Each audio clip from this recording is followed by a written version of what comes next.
Insurance isn't one size fits all. That's why drivers have trusted Progressive's Name Your Price tool for years. Just tell Progressive what you want to pay, and they'll show you coverage options that fit your budget. Visit Progressive.com to find a car insurance rate that works for you. Progressive Casualty Insurance Company and Affiliates. Price and coverage match limited by state law. Why have I asked my electrician I found on Angie.com to bury my pet hamster? I was so moved by how carefully he buried my electrical wires, I knew I could trust him to bury my sweet nibbles after his untimely end. This is very strange. Angie, the one you trust to find the ones you trust. Find pros for all your home projects at Angie.com. There's no place to escape to. This is the last podcast. On the left. That's when the cannibalism started. What was that?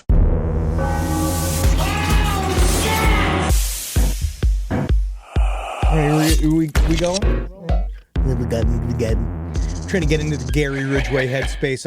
I put a plastic bag over my head for a while this morning to kill off some of those extra pesky brain cells. You know, I was just trying to kill the bitch. I'm just like, that's the way to get into Gary Ridgway. I'm gonna kill the bitch. I'm gonna kill the bitch. Just because that's one of his favorite sayings. See what he does. Oh yeah, it's catchphase. Yes, yeah. I didn't want to get too crazy and violent with it, so I just did a really bad job of painting a truck. Welcome to the last podcast on the left, ladies and gentlemen. My name is Marcus Parks. I'm here with method actor Henry Zabrowski. I'm gonna go. Because he reminds me a little bit of the what's his name from South Park? Oh, Timmy. No, not Timmy. Jimmy. Jimmy. Yeah. Oh, the stand-up? Yeah. He's got those little eyes, too. He's got those little blinky little rat eyes. The beadiest eyes in serial killing. He has that. He has the Arthur Shawcross tell. Yeah. Where when they're talking about things that particularly make them horny, they get real blinky. Yeah, that's indeed. Yeah, and we have the man who doesn't get blinky at all when he gets horny. As far as I know, it's Ed Larson. Yeah, no, I think I just shut him and go to sleep. See, my eyes are wide open. Yeah, it's one long blink. I want to see. Today we have a redo. We have a second pass. It's yet another look at a serial killer that we covered long ago. Today, we start our journey on Gary Ridgway. I've brought this up before, and I once did one of those, like, horrible tests, like, which serial killer are you? And I got Green River Killer. Ugh. Yeah, you know what? I can see it. Okay, yeah, you're blue collar. Yeah, what I'd like you to do is go, I got to kill the bitch. She's a bitch. I got to kill this bitch. I like the woods. He does love the woods. He does. Amongst many other things, he does love the woods. I was just in Renton, which is next to SeaTac. Oh yeah, I was just there, and we had a nice place right on the Lake Washington there, and I walked through the woods and. It's nice. I can see why it would get you horny. It's real quiet and private, too, right? Yeah, oh, absolutely. I was smoking all kinds of weed. No one said nothing. Yeah. It's great. But the reason why we're doing this Redux is because, you know, when we did this series back in the day, we had kind of like, we're still in the research, figuring out what we're doing for the show. How early was it? I mean, this is back when it's like, I at that point, I was still on like 6 podcasts a week. Yeah. And also editing all of them and producing all of them. So like I was basically like looking at Wikipedia pages and like checking out like a couple of like Murderpedia pages and trying to put shit together, not sleeping much and working like 90 hours a week.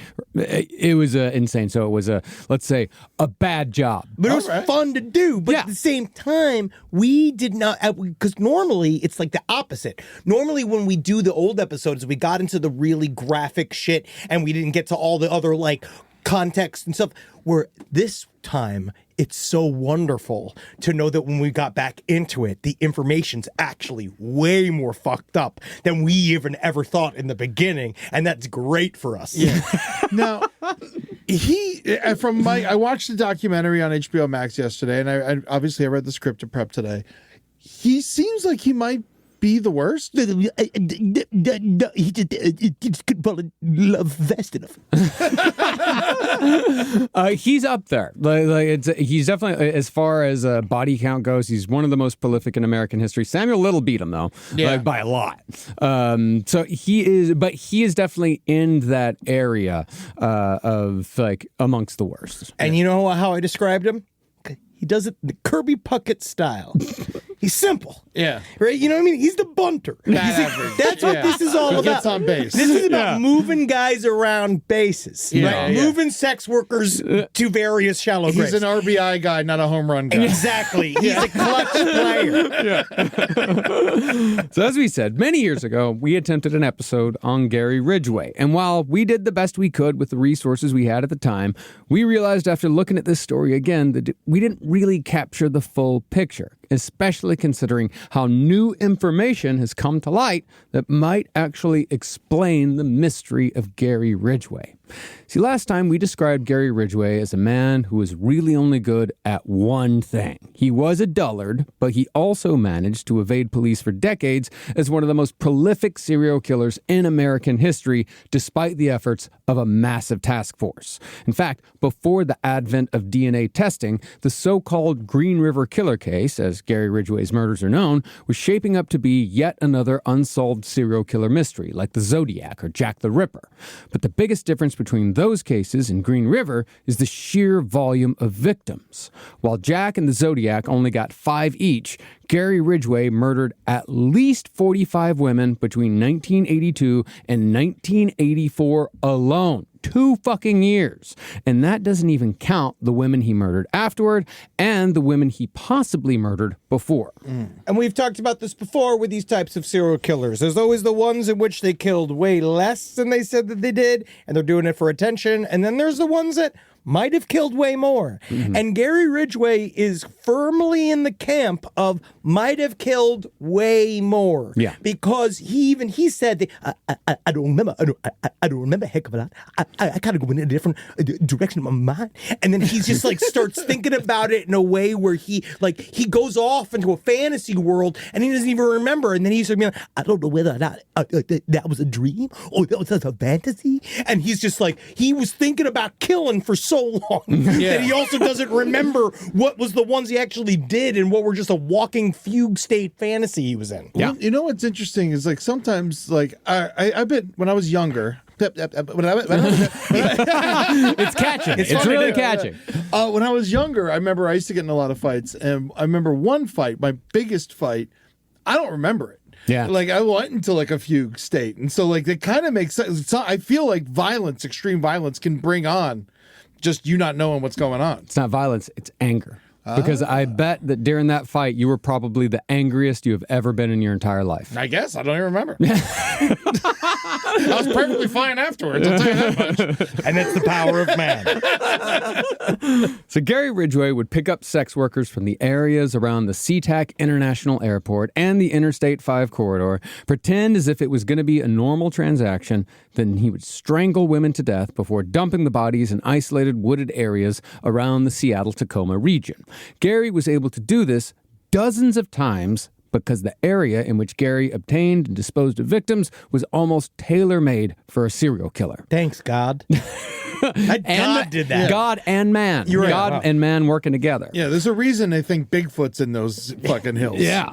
Well, during the years Ridgway was active, the corridor where you'd find SeaTac Airport between Seattle and Tacoma was known as the Strip. The Strip was essentially a sex buffet of lost women plying their trade on 2-lane highways and logging roads, which was all prior to SeaTac's incorporation as a city, surrounded by wilderness. So all Ridgway had to do was find a place where he could murder someone out of sight, and once the deed was done, he was spoiled for choice as to where he wanted to dump the body.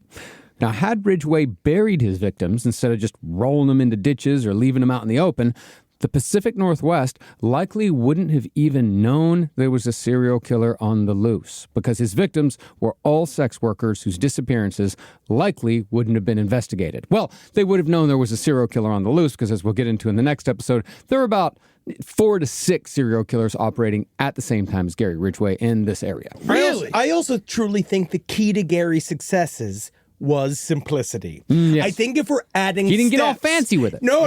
I think we're He didn't adding steps. hold like trophies or anything like that, right? No. Well, he did it he did bad, horrific things, but he did it in the old-fashioned way by letting it just sit out. You know, like he was not digging holes. If he was digging holes, we might have actually created a lot more evidence than he wanted to because he's a fucking moron. He might have, yeah. But after looking at Ridgway again, there really is so much more to his story than just a guy with an IQ of 82, a grudge against women, and a Bible to clutch whenever he needed justification for his actions. Because that was last time when we did it, like we went really hard on the missionary killer angle. That he did it because he believed that the sex workers deserved it, that he was getting them, that he was wiping the earth clean of these sinful ladies. It's a lot more complicated than that. That's way too simplistic. Oh, it's way more complicated than that because he has this push and pull with them. You even hear now that I've watched chunks of the confessions, can see it. He had that sort of like, they're the only ones that get me, but also they must be killed. They must got to kill the bitches because he's like, he can't handle the fact that they're the only ones giving him any form of affection at the time. Mm-hmm. And then he got married 3 times. 3 times. And it's easy, guys. I would push back on him not getting any affection. Oh, no. Gary Ridgway was never, ever, ever without a girlfriend or a wife. Ladies love Gary. He was fine for a trailer park. He looked all right. Yeah. What? He looked fine. He looked like a shop teacher. Yeah. SideStoriesLPOTL@gmail.com. Please answer Eddie. I said fine. I think that's passed. Well, what we missed last time was that Ridgway exhibited a wide range of serial killer behaviors that we saw in many of the most infamous mass murderers of the late 20th century. He somewhat attempted to be a kind of BTK or a Zodiac by writing near unintelligible letters to the press and police, and he committed necrophilia multiple times throughout his most active period. In other words, he exhibited far more complicated behavior than what we had originally covered. Thank you. There's a lot of people that what I do is complicated since I see it. Earlier, you shortened Jack the Ripper to Jack, and I never heard anyone do that before. Oh, yeah, well, I mean, you can call him Saucy Jack. But I think Zodiac Killer, I would love Zodi. Hey, Zodi! Old Zodi. Hey, Zodi! Zodi! That's how you call him. And he'd be like, hey, shut the fuck up. Hey, You got your ass, Zodi! Yeah, stop it. Zodi! You got the gun and the knife today, Zodi! I never should have told that guy. God, I hate Big Mouth Flair. But the question people always have about these guys is why they did what they did. And while the easy answer is they do it because it makes them feel good, the real question is, how does a mind that gets pleasure from murder develop? And why the fuck were there so many of them during the 70s, 80s, and 90s? Where did they all go? Well, now that we're decades past these crimes and we can take a larger view of the 20th century, I mean, the 20th century is 26 years ago at this point. Shut up. We might finally have an answer here. Something far more definitive and provable beyond the soul theory that leaded gasoline ruined the brains of the boomer generation. But it is going to take us 3 full episodes to explain it. And now that we got a whole team working on this weekly grind of ours, we can finally tell the story of the Green River Killer the way it was meant to be told. Through pantomime. You can't hear it. It's hard to just imagine. Describe it, Eddie, if you could. Oh, yeah. Henry is choking his hands. Now he's crying while he does it. And hey, that's it. No stabs or nothing. No, he just didn't. all chokes. Yep. Yeah. Now, I think that there has been a major calm down in this type of stuff because of DNA testing. I think that people just get caught way earlier.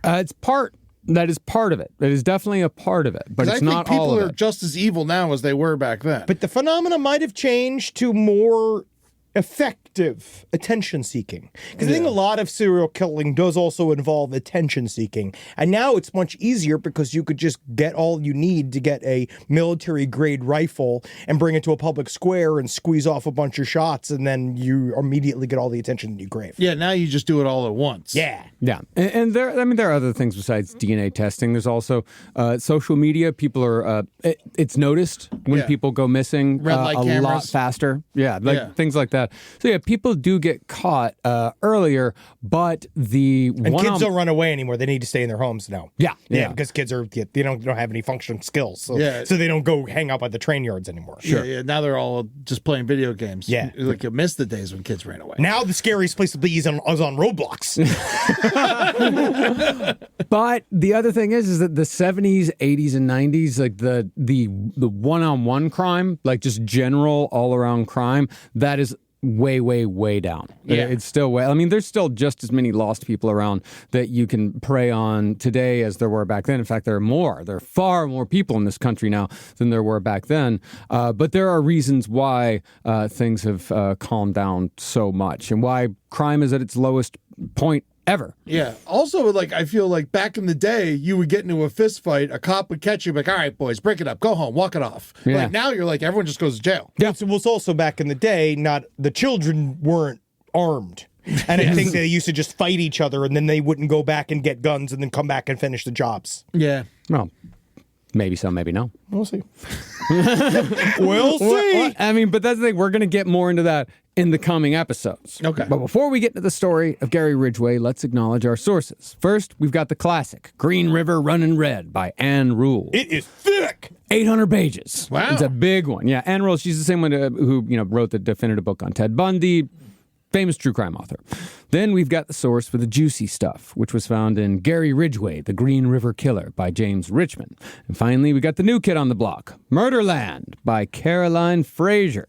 This book was released just last year, and for me, it really is the final word on why and how the 70s, 80s, and 90s will forever be known in the annals of true crime history as the era of the serial killer. And so, without further ado, let's get into the story of Gary Ridgway, a.k.a. the Green River Killer. P-Paint Scary. P-Paint Scary. So Gary Leon Ridgway.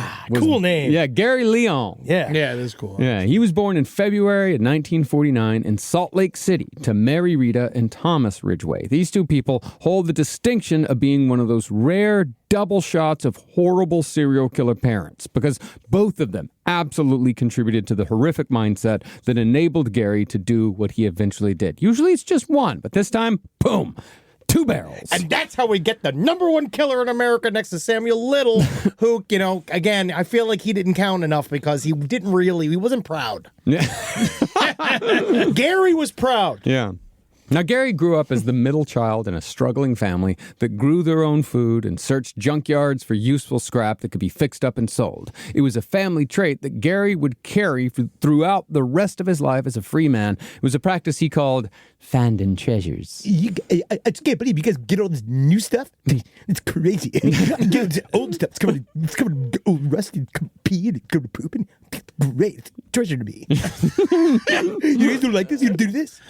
Are there scrap families? Scrap out? Absolutely. Yeah. Wow. Yeah. Oh, Yeah. They're very popular still to this day. Yeah, my family we were like firmly middle class, and we still love going to the dump. Yeah. That's great. Wow. Yeah, they still got the copper wiring. You know what's got a lot of copper wiring? What? Data centers. Let's go! Naruto run! So after a short-lived and failed attempt at running a bar together, Mary Rita Ridgway settled temporarily into the role of a housewife while Gary's father, Thomas, worked construction and a few stints as a truck driver. One job had late hours, while the other required Thomas to be gone for days at a time. Once, when Mary Rita was home alone, Gary's little brother Eddie got sick. The Ridgways had no money, so Mary Rita took little Eddie out into the snowbank to bring his fever down. The kid did survive, but little Eddie came away with permanent brain damage owing to Mary Rita's attempts at a folk remedy. Like he was Conan's sword. Just held him by his ankles and dipped him into the snow. The tang holds. Little Eddie, however, was not the only person with developmental problems in the family. Gary Ridgway himself was always described as slow. Besides being dyslexic, it took him a long time to memorize anything. And when he did, his recall was still full of gaps. Gary couldn't remember the names of his own pets. Couldn't remember the names of his fellow children. Socks, scraps, dusty, spookers.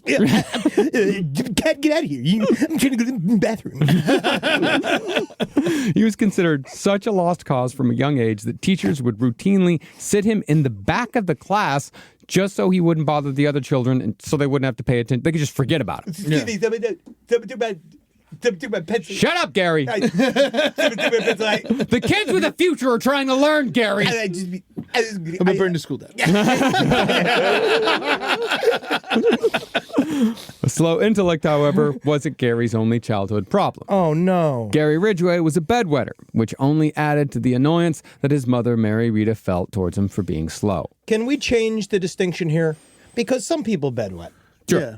Gary Ridgway was a bed soaker. Yeah. He was. There's a distinct difference in bed pee-pee. Mm-hmm. He's the Michael Phelps of bed pee-pee. Yeah, he was a water bed filler-upper. Yeah. Some people are 70% liquid. Gary Ridgway, as a child, was like 83% liquid. Yeah, he's like in that first X-Men movie where the senator turns into water. It's like that. That's him.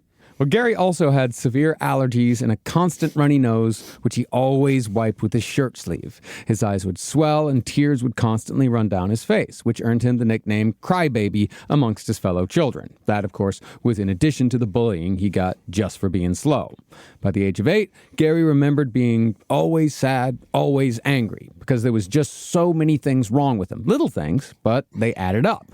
Out of the 3 Ridgway boys, Gary had 2 brothers, Gary became the primary target for his parents' anger and punishment. It's like the Goldilocks scenario. Yeah. But for punishing your child. Gary's younger brother, Eddie, he had the brain damage. So he got pity from Gary's mother, and her own guilt about the fever often got little Eddie a pass. But Gary's older brother, Greg, was intelligent and handsome. So his parents were constantly asking, why can't you be more like your brother Greg, Gary? Why can't you be more like Greg? I ask myself every day, Mommy. I ask myself every day. I wish I could be more like Greg. And honestly, it'd be kind of nice if you could maybe put my head on ice a little bit. Or maybe do something and maybe kind of make me a snowman like you made Eddie, because it seems like everybody likes him more.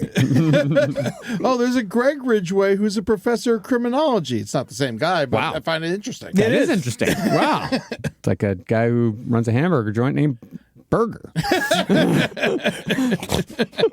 Hey, my name's Mr. Cheeseburger. All right, that's a whole name. That's my wife, Buns. Now, to make matters even worse, Gary's family moved frequently, so Gary never had time to make friends. Wherever the Ridgway family went, the bullies found Gary. But Gary had no refuge at home either. His father would actually get angry at Gary instead of the bullies every time Gary got the shit beat out of him. Now, because he was slow and because the family moved around so much, Gary got held back a grade in elementary school, and it wasn't the last time that this would happen to Gary. But when Gary learned that he was going to have to repeat a grade, something snapped, because the kids had nothing but hatred for him, and his parents had nothing but disappointment. In fact, Mary Rita came to believe that Gary was just lying about not being able to read. I wish I'd honestly this would truly be the funniest prank of all time, but it's not, I can't read. I don't know how to read. And so, Gary's legendary anger, the anger that would be unleashed upon the Pacific Northwest in the 1980s, began to manifest itself physically. After learning that he was going to be held back, Gary walked to his school and smashed out several windows by throwing rocks. Tell me I can't go back to 8th grade. I'm going to throw rocks, pile of rocks here, and throw these rocks in there. This is like 2nd grade, 2nd, 3rd grade. So it's around there. And I went to a school where our classes were, between 10 and 15 kids, really small. Yeah. And man, at the start of every school year, it was always the kids who got held back, because every year you'd get a kid added to your class and you'd lose a kid. Yeah. And those were always the bullies. They were always the angriest kids. Well, because they were also older and bigger than everybody. Far older, far bigger. Oh, yeah, the kid who broke my collarbone. He was the one who spiked me.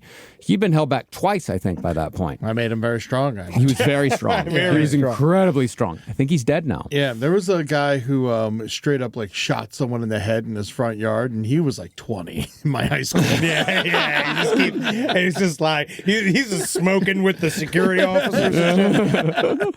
This podcast is brought to you by Squarespace. Squarespace is an all-in-one website platform that helps you stand out online. Yes, that's right. You don't have to smash your face with a hammer. You can just start a business. It's got everything you need on Squarespace, from securing your domain to building a professional site and showcasing your work all in one place. Let's say you want to show everybody how you can carve your ribs out of your lower abdomen so that you look more like a Ken doll. That's amazing. You can bring your vision to life with AI-powered design or curated templates, plus flexible editing tools that helps you create something that truly reflects your style, especially if you are somebody that is trying to corrupt the young men of America. That's what Squarespace is really going to help you. Squarespace makes it easy. It makes it easy for you to put all that together, and you just go to Squarespace and do it all. Thanks, Braden. Head to squarespace.com/left for a free trial. And when you're ready to launch, use offer code LEFT to save 10% off your first purchase of a website or domain. Summer means freedom. And for adults, summer means work next to freedom. But thanks to Mint Mobile's summer sale, it can almost feel like the work is playtime for the adults. Right now, all of Mint's plans are $15 per month, even unlimited. Free yourself from big wireless and switch to Mint Mobile for high-speed data and coverage on the T-Mobile 5G network. It's so well connected, I could call from anywhere. Deep from well within my bunker, where my AI-fueled robots slowly but surely toil for me, but I know for a fact I'm saving money on my phone plan. Or up above, where I'm training all of my giant Amazon female warriors who will fight in bulletproof mesh.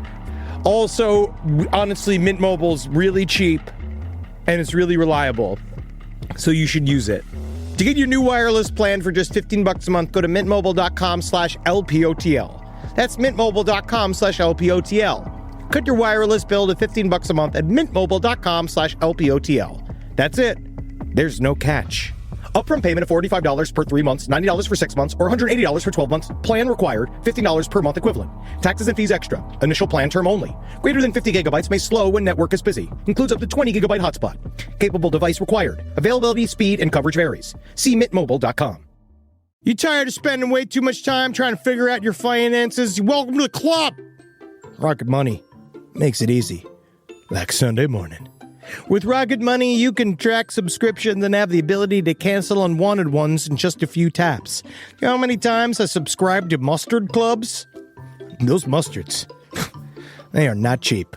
You can set budgets and goals, get personalized insights and regular reports, and receive real-time alerts for large transactions, upcoming bills, refunds, and low balances, all in the Rocket Money app. Why don't you get yourself some ketchup, some relish, with all that money you're saving?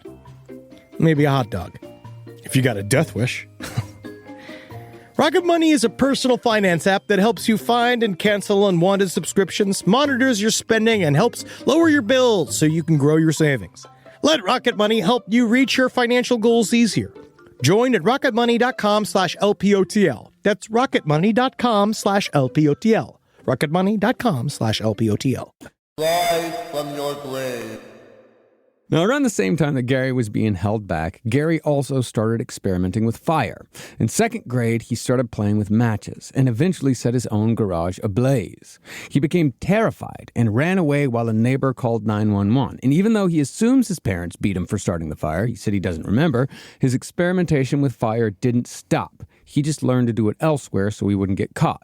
So, starting in the second grade, Gary started setting fires in garages around his neighborhood before running away when he heard sirens to hide until it got dark enough to safely sneak back home. It's fucking crazy. Just know there's this demented second grader, 7-year-old, running around your neighborhood.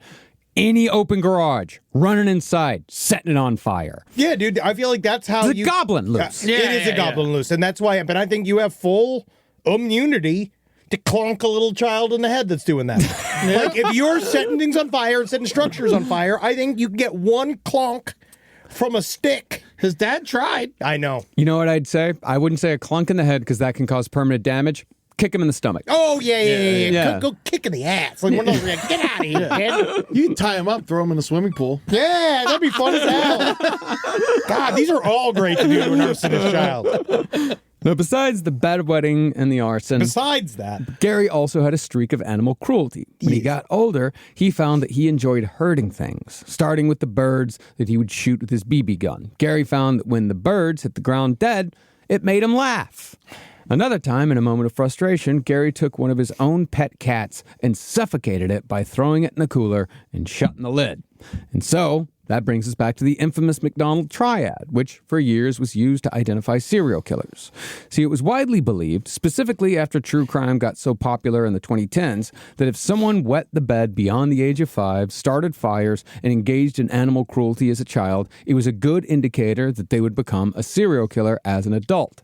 But while the MacDonald triad has since been discredited, or at least criticized, I got curious about the triad's origins when it all came back with Gary Ridgway. And I got curious as to why people no longer use it as an indicator that someone might be a serial killer. It's because lots of people do it. It's not that uncommon. It's really not. I mean, I'm glad it's not that common. Yeah. But it's not uncommon enough that it's just tied to serial killers. Yeah, Exactly. I know, but you're a boy. Fire's cool. Stepping on a lizard's cool. Yeah, you know, but like, you get over it pretty fast. I know that anytime I was curious about doing something weird to an animal and stuff, like the second anything felt like bad, I was like, like my brain would be like, nah, I wasn't into it. Yeah. Well, I always saw that as once you made the jump from like cold-blooded to warm-blooded, that's when you that's when the evil really starts. That's what they say. Actually, that is the line, strangely enough. I never crossed that line myself, but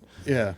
frogs beware. I mean, frogs are different. A frog is different than like a corgi. Yeah, exactly. It's a big difference.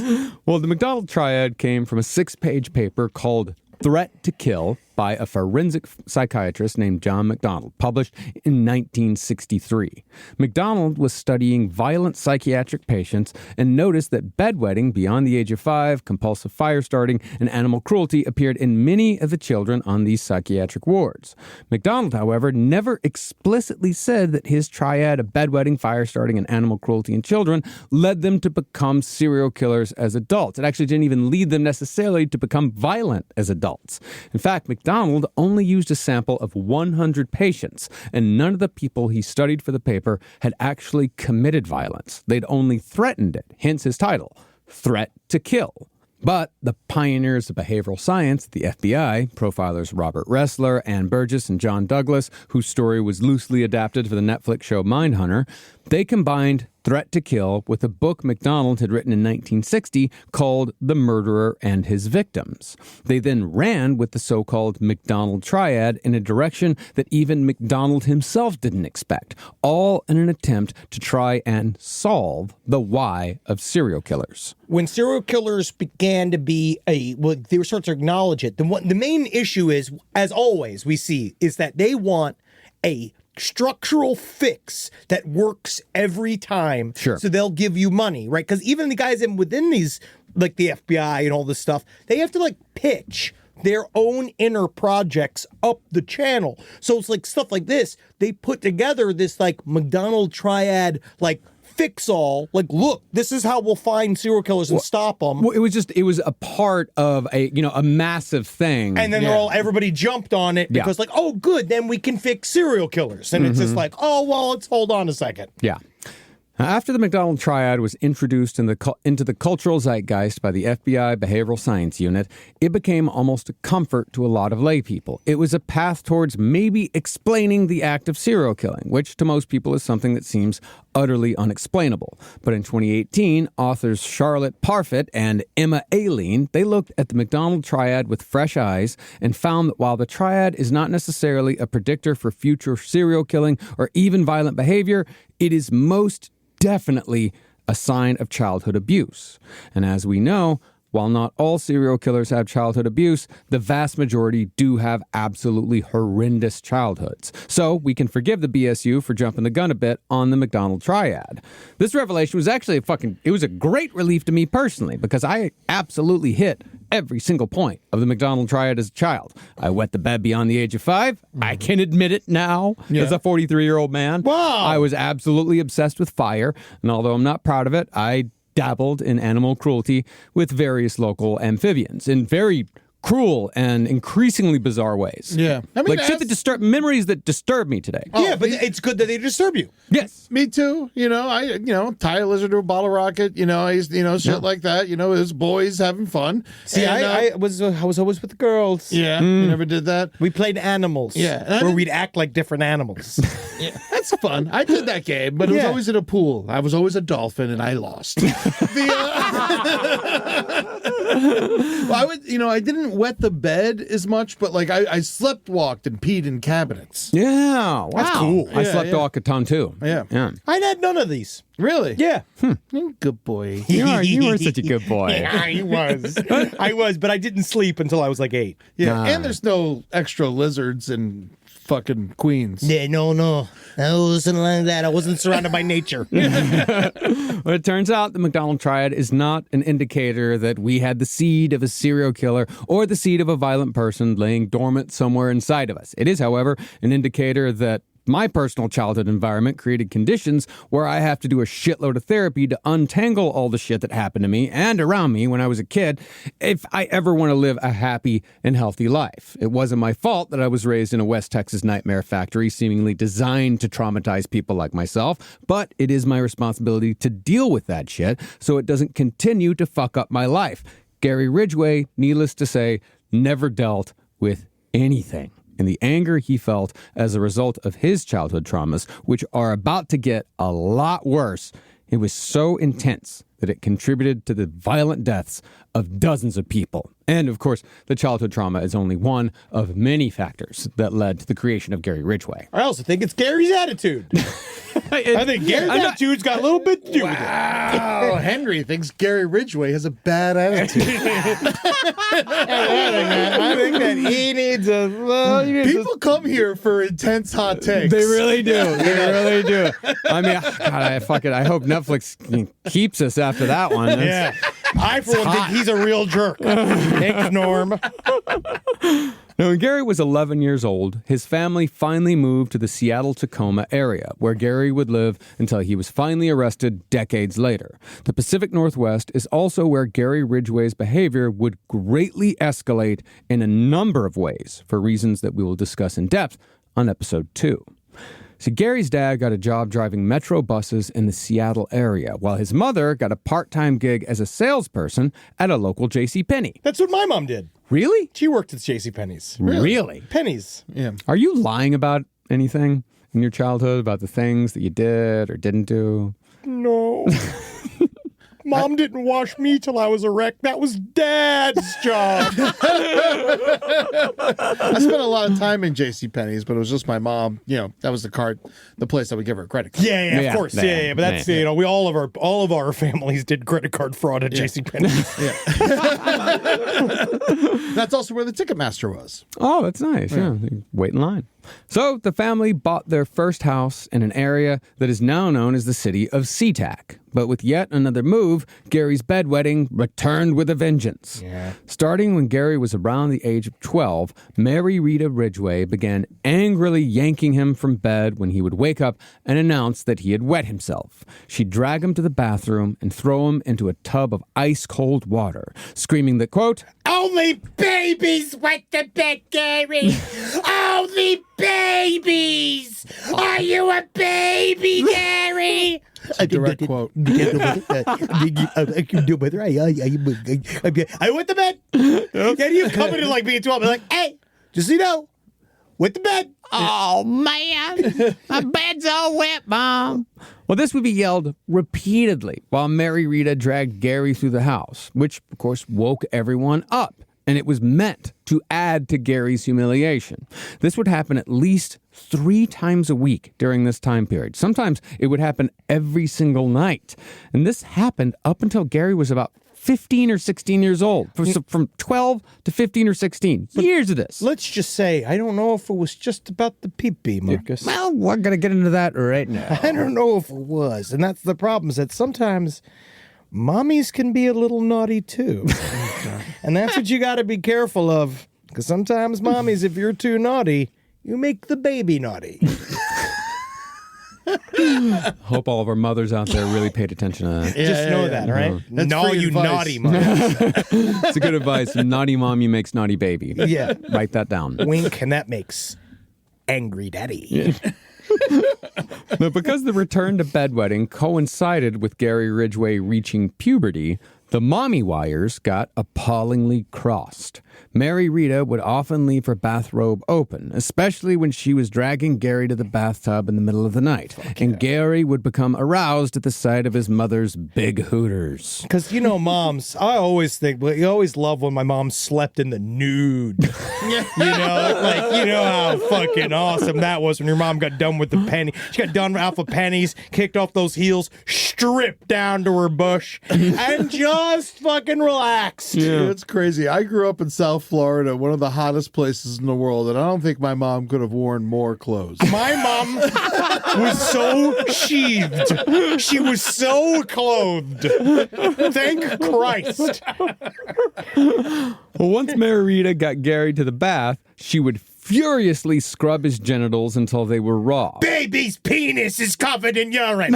Baby's penis needs to be cleaned by mommy. Yeah. It's crazy we got all these quotes. Yeah. That was a direct recording. Where she would overly focus on cleaning his privates while barely dressed herself. Bobby, I think you missed somewhere around the top. Then she'd vigorously dry him off when she was finished. Like a And bowling Gary remembered many an erection during this whole process. Gary, in fact, said that his so-called sexual awakening came while his mother was scrubbing his junk with a grimace on her face. Ah, look at what you done, you pig. Oh, look at this. Oh, look what you... Oh, you disgusting urine-covered dick.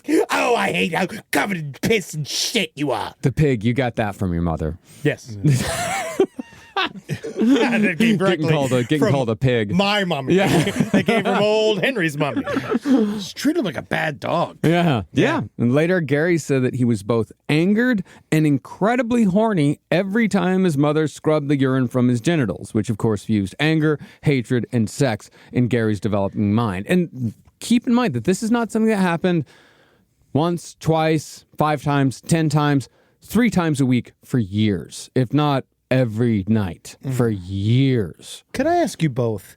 Like, let's say you were fathers and you were like, let's put yourselves in this kind of scenario. Mr. Ridgway? Yes. I'm Mr. Ridgway. Yes. Okay. And you like noticed every single time, you know, they're bringing him in there. They're washing all the pee-pee off of his penis and he's getting super hard, right? And the boy keeps getting older, right?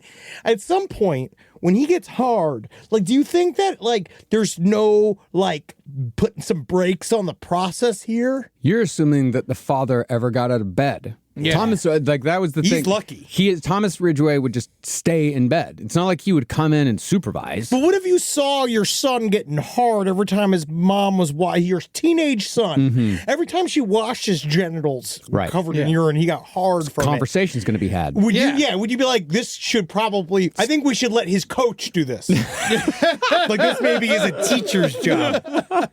They should be doing this at school. Yeah. I just think he was just not present. You know, he's probably just hammered and smoking cigarettes in the other room and not giving a fuck about his family. Being a real dad. He was terrified of Mary Rita. Like, Mary Rita was an incredibly domineering woman. But don't worry, I mean, his contributions to Gary Ridgway's pathology is going to be coming up soon. It's just because Mary Rita's got those big old stinky bags. That's right. She's big stinky bags. Big old stinky floppy bags. How I wish I was baby Gary. And since the area where the Ridgway family had moved to was not yet a city, their home was surrounded by woods where the Ridgway boys would explore and play. Gary, therefore, became very familiar with the forests of the Pacific Northwest, and that familiarity would later be used to find all the right spots to hide bodies. Partly, though, Gary was going out into the woods to avoid the constant conflicts between his parents. Mary Rita had become more dominant over the years, ordering Thomas to beat their children when she thought they deserved it. Gary, therefore, began to view his father as weak and soft, while women in general became monsters. Mary Rita also got far more serious about religion. The Ridgway boys were brought to Mary Rita's Catholic church every Sunday, but their father was barred from coming because the local priest had a problem with the divorce Thomas had before his marriage to Mary Rita. This, of course, caused even more rifts. Let's go, Gary. We're going to church where your father's not allowed. Let's go, Gary. Oh, you got urine all over you. Let me really watch it. Let's go. Your father's not allowed in God's house. Let's go, Gary. Your impression is scaring Marcus. Oh, let me pack my tits. I forgot to pack my tits. They're loose. And stinky. Yeah, they're big, yeah. Yeah, it's before they made tit deodorant. Big stinky bags. Yeah. Big, stinky flopping bags. Even though Mary Rita was obviously noticing her son's bath time boners, Did I see you at JCPenney's earlier today? sexual pleasure was something that was discussed with scorn in the Ridgway home. Mary Rita herself taught her boys that masturbation was one of the worst sins of all, that she actually told them that it was better to rape a woman than it was to masturbate. This is So much changes. This is what Gary was being told right as he entered puberty. And the shit that Gary was hearing from his mother resulted in a myriad of abnormal sexual habits. He became a neighborhood window peeper, spying on girls in his neighborhood before being chased off by a parade of angry fathers. In one instance, Gary believed when an older girl came over to his house with friends to watch TV that all he had to do to have sex with her was to surreptitiously put his erection in her field of vision by pulling his shorts to the side and showing off his erect penis. It seems that the elevator has reached its floor. Ding dong. Over here. Hey. I actually just watched a body cam where a guy would hang out at a gas station with his penis in a penis pump, and he'd like get it all engorged and open the window, and he would do this thing where women come by. He'd go, "Excuse me, miss, may I interest you in this?" It's awful. I hate when they're nice. Yeah. It's like almost worse. Yeah. It's like a Grey Poupon commercial. Yeah. Well, supposedly Gary watched TV with his neighbor and a whole group of his older brother's friends, and he tried this bizarre little game over and over again for months. The girl never once reacted. Or Great. at the very least, never acknowledged it.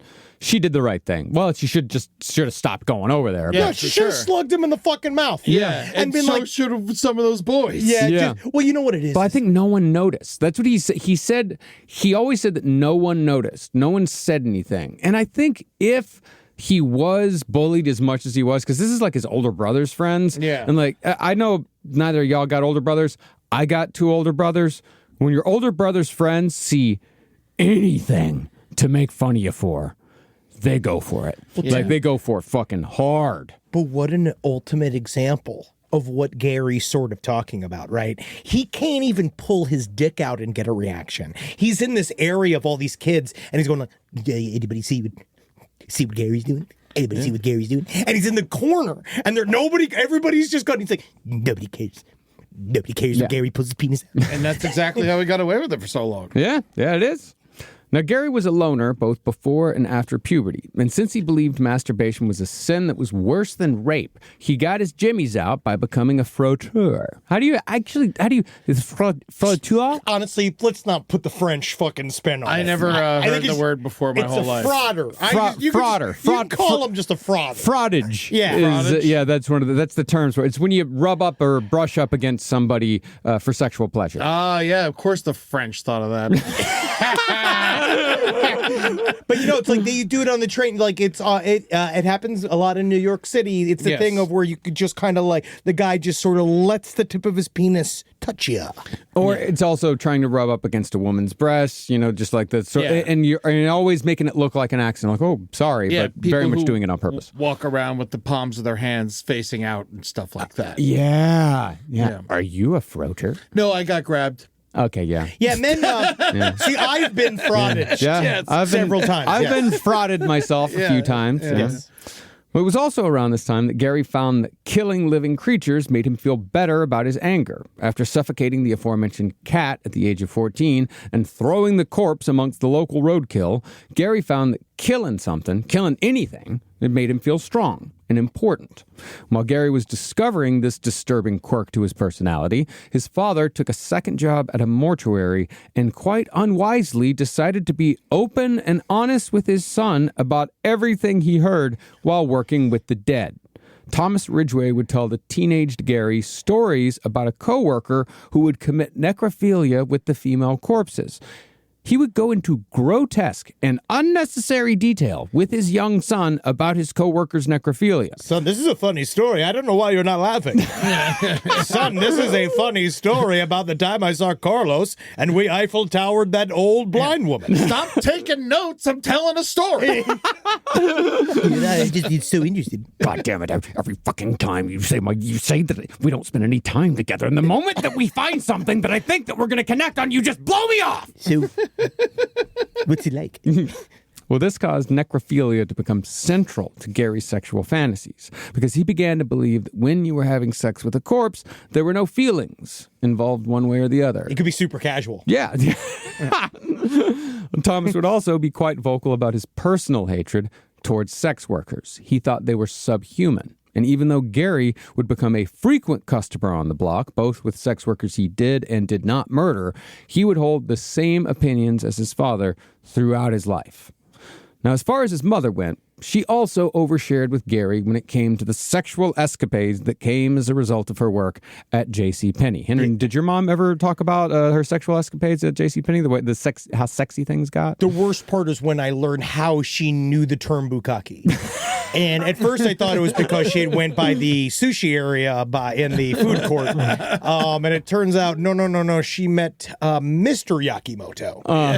No, she never had sex there. No. I don't think so. Because when we went to JCPenney's, you got to remember, that was a classy place for us. Sure. Oh, yeah. That was the classy place. Yeah, that's where I got my communion suit. Yeah, yeah. Well, JCPenney, Me too, by the way. I mean, Dillard's was always considered to be above JCPenney. You guys had we dreamt of Dillard's. Yeah. Really? Yeah. Occasionally we'd go to a Bloomingdale's. Yeah. Or a Birdine's. Who are you? What are you? Mr. Vanderbilt over here? Don't even get me started on service merchandise. No, my mom never fucked or got sucked or fucked or got fucking gaped in a JCPenney's. At least that she told you about. Yeah, I'll call her. And honestly, I'll call her and ask. I feel like she'd tell me and she wouldn't tell you. I'm trying to separate the art from the artist. The art being her motherhood of me. Understandable. Well, Mary Rita would tell Gary how much she enjoyed measuring men who needed to be fit for pants. Some men, she said, would get involuntary erections from her touch. Like you, Gary. Yeah. It's usually when I'm drying them off. Others would emit a certain scent that Mary Rita would inhale while she knelt in front of their crotch. That's not real. Yeah, it's like a musk. Yeah, she liked it. People shoot scent out of their cocks? No, she's smelling a guy's dirty ass balls. Yeah, She's turned on by smelly balls. Yeah, she's turned on by smelly balls. And she told her son about this. Yeah, which is like the most, like, truly one of the, yeah, sure, you could be into dirty, smelly balls. God bless you.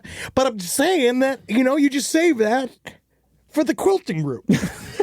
But think about this. His mother is talking about how much she gets turned on by smelly balls.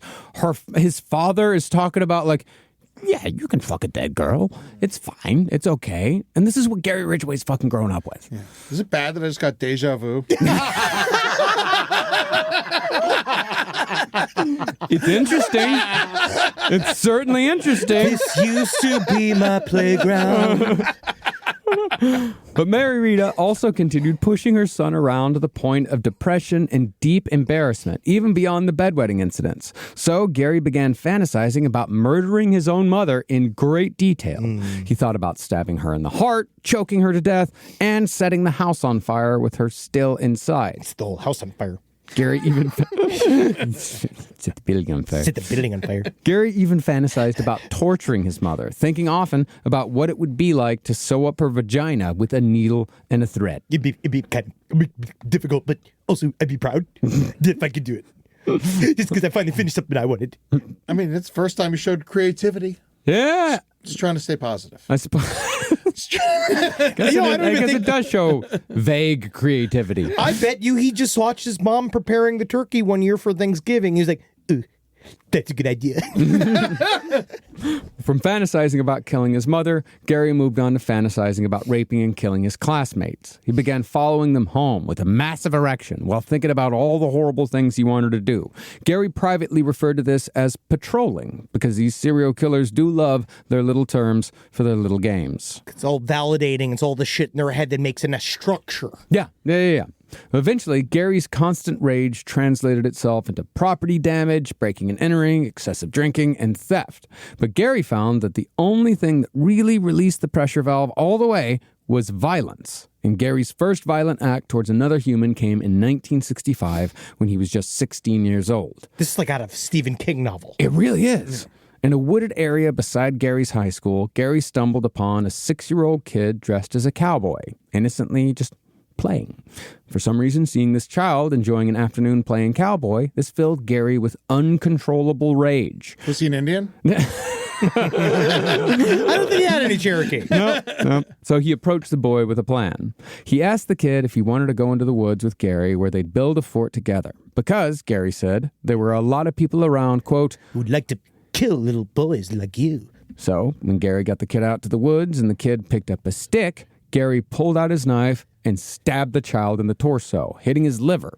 Gary watched and laughed as the blood flowed out of the wound and filled up the child's cowboy boots. But instead of finishing the act, Gary simply walked away. The boy made his way to the road and was found bleeding out by a teacher. He survived. But Gary Ridgway would not be named as the perpetrator of this crime for another 36 years. This, of course, was after he was arrested as the Green River Killer, and he began listing his crimes throughout his life.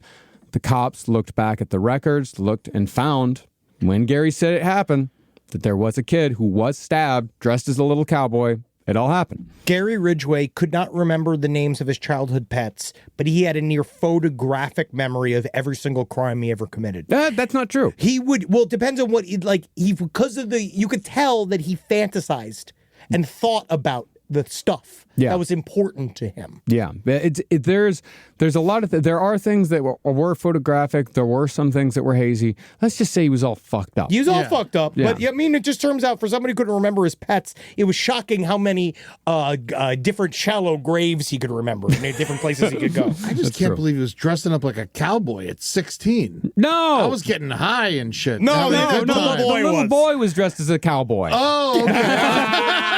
No, Gary Ridgway was like, pew, pew, I'm a cowboy today. Howdy, partner. I hope you're ready to settle. We're going to settle up and go down to the ranch. Oh, so the kid was much younger. Okay. Yeah, the kid was 6 years old. Oh, I see. It all makes sense now. I'm sorry. It's all right.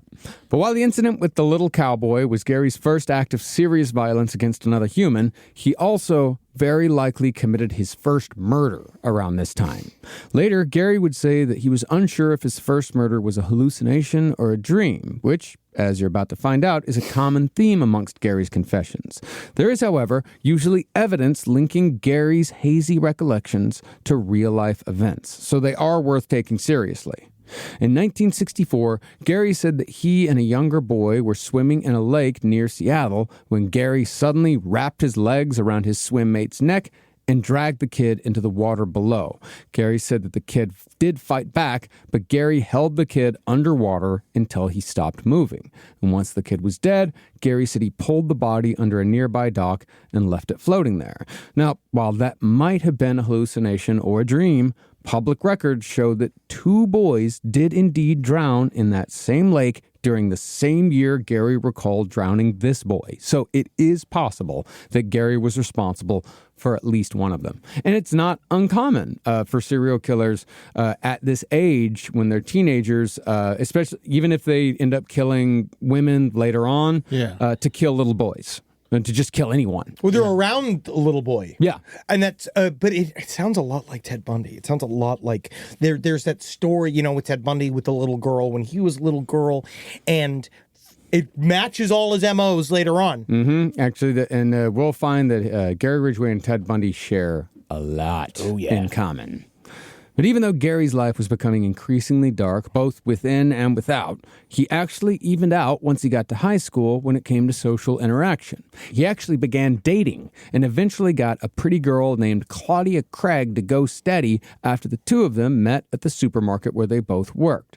Interestingly, Claudia's mother later said that when Gary came over to their house, when he was 16, 17, he'd just sit there and never say a word. One day she said that he came over and just sat in a chair for a full 8 hours. Didn't say a word to anyone. That's fascinating. Just stared at the wall. He's just weirdo, dude. He's just always been like, he doesn't know how to human. Like he's like he doesn't know how to be a human being. That's better than jammering on for fucking 8 hours. Actually, that is true. That is true. It's all fine if it wasn't Gary Ridgway. I'd far rather forget that he was there than to get to the end of the 8 hours and like, if you bring that kid over here one more time, I'm gonna fucking murder someone. I hate Gary. Gary smells like pee. Yeah.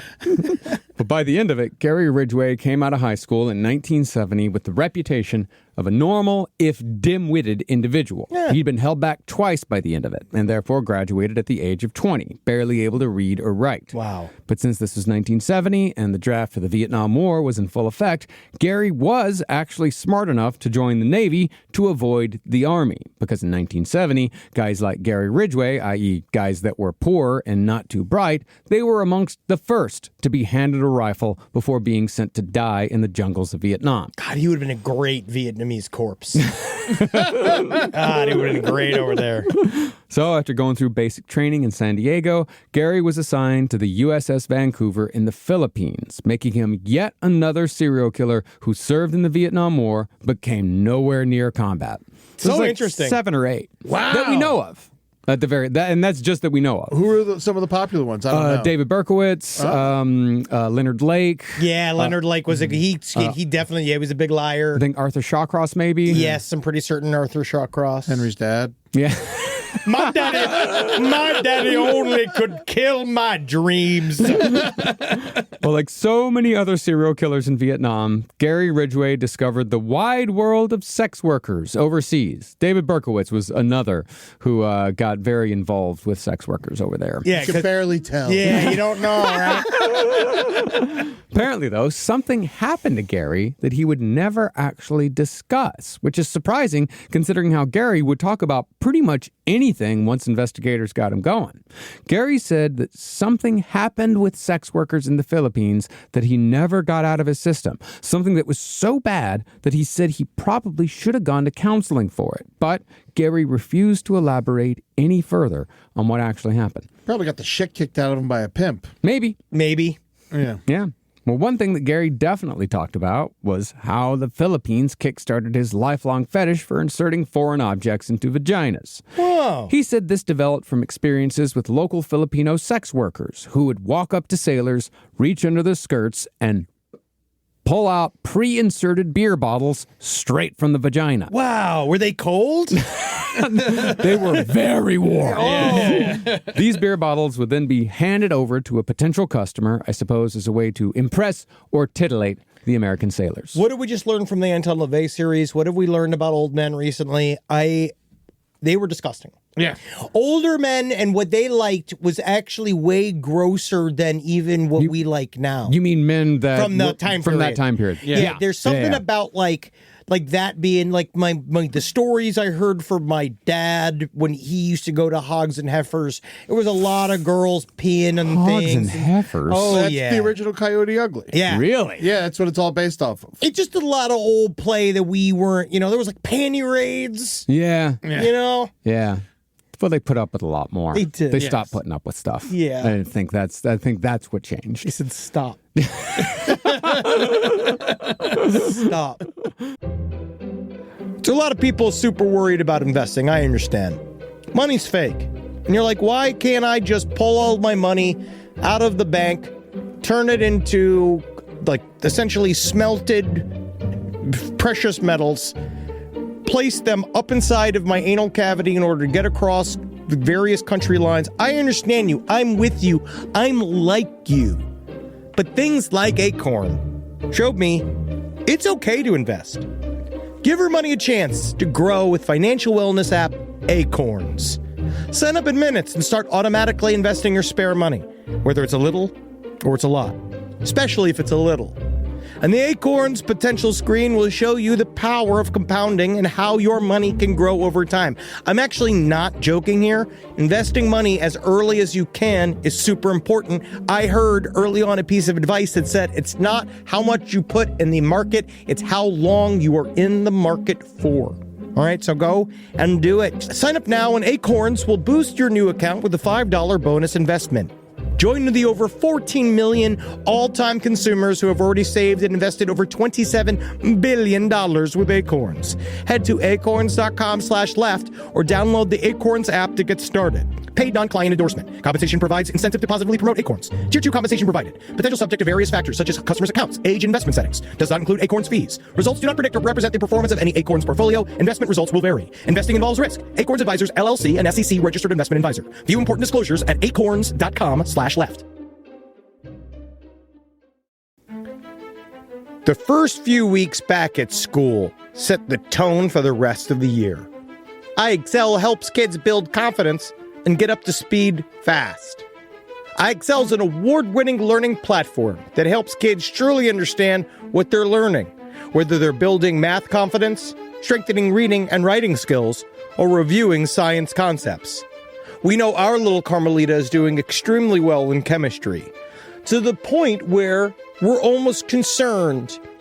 Her experiments are taking her to the edge of knowledge and bringing her to questions of not whether she can do what she wants to do, but whether she should. And Wendy's learning a lot about the Civil War. And from pre-K through 12th grade, iExcel offers personalized interactive learning that adapts to each child's level and pace. Like it balances Wendy's love of chicken with her love of the Civil War. But it's still wonderful what iExcel helps her to get leaps and bounds beyond the other children at school. iExcel is used in 96 of the top 100 school districts in the United States. 96 of the top 100! Studies show kids who use iExcel score higher on tests, and also higher on whether or not they're going to get any snackies after their main dinner. Make an impact on your child's learning. Get iExcel now. And Last Podcast on the Left listeners can get exclusive 20% off iExcel membership when they sign up today at ixl.com/left. Visit ixl.com/left to get the most effective learning program out there at the best price. Hey there, all you Quinceaholics. Oh, I feel so good. I got the breeze coming through my linen pants and my linen shirt. Oh, it's too hot for my cashmere sweater. Thank God I got this wonderful undershirt and sunglasses to keep my eyeballs safe from the radiation of a star that's trying to kill all of us. I digress. Listen. Quince has got anything you need. They're going to help you out. They're going to change your life. You like simple, plain, good-looking clothes with high-quality fabrics? Quince your hiney. Get in there. Take care of yourself. Be good to you and dress like a prince when you're wearing your Quince. I got a silver chain. Woo! Doctor, I got a silver chain. It looks great. You can get anything you want. They have gold bars. All right, you want to buy a gold bar? Quint's got a gold bar. All right, you go get that for yourself. You treat yourself nice and you dress even better. Upgrade your everyday. Go Go to quince.com/last for free shipping on your order and 365-day returns. Now available in Canada and the UK too. That's QUINCE.com/last for free shipping and 365-day returns. Quince.com/last. Rise from your grave. Now, like a lot of Navy men at the time, Gary caught gonorrhea twice during his time in the service, but he surprisingly didn't place the blame for that on the sex workers. He said they actually treated him well, and they introduced him to the more erotic sexual practices beyond the vanilla missionary position. He means doggy style. That's what he became obsessed with. Gary would, however, also later tell his second wife that he developed a hatred for these same Filipino sex workers. So Gary had developed a relationship with sex workers that was, to say the least, messy. He both loved them for giving him pleasure, and he hated them for what that sin represented. But even though Gary was having sex with women in the Philippines who both were and were not sex workers, he had shipped off to the Navy as a married man. His high school girlfriend, Claudia Craig, had actually agreed to marry Gary before he went off to the Philippines. Marrying Pete Pants Gary, man. Yeah. It's fucking men or dogs. Unbelievable. You fucking take on that piss-soaked gentleman, and then he's going to go and get covered in fucking gonorrhea and the war. By the time they got together, he'd cleared up the pee-pee. The bedwetting stopped when he was about 15. I don't know if it ever leaves your spirit. You know what I mean? In the doc, it said that he got gonorrhea and chlamydia, and that he resented the sex workers for it, and that's kind of like why he started killing people down the road. The doc simplifies a huge simplification. Yeah, that's a massive simplification. Doesn't chlamydia untreated make you crazy? He was treated. Oh, okay. Yeah, because he got treated at the military hospital. He went and got VA. If you catch it, go up and get for it. Mm-hmm. Yeah, and it really, all of these details in true crime, it's really hard to pin down what's real and what's not. Did he get gonorrhea twice? Did he get gonorrhea once and chlamydia once? It's his story. Yeah. Because he lies too. Yeah. Now, Claudia was left back in San Diego, but she was just as unfaithful as Gary. And because both of them were unfaithful, the marriage fell apart less than a year after they got married.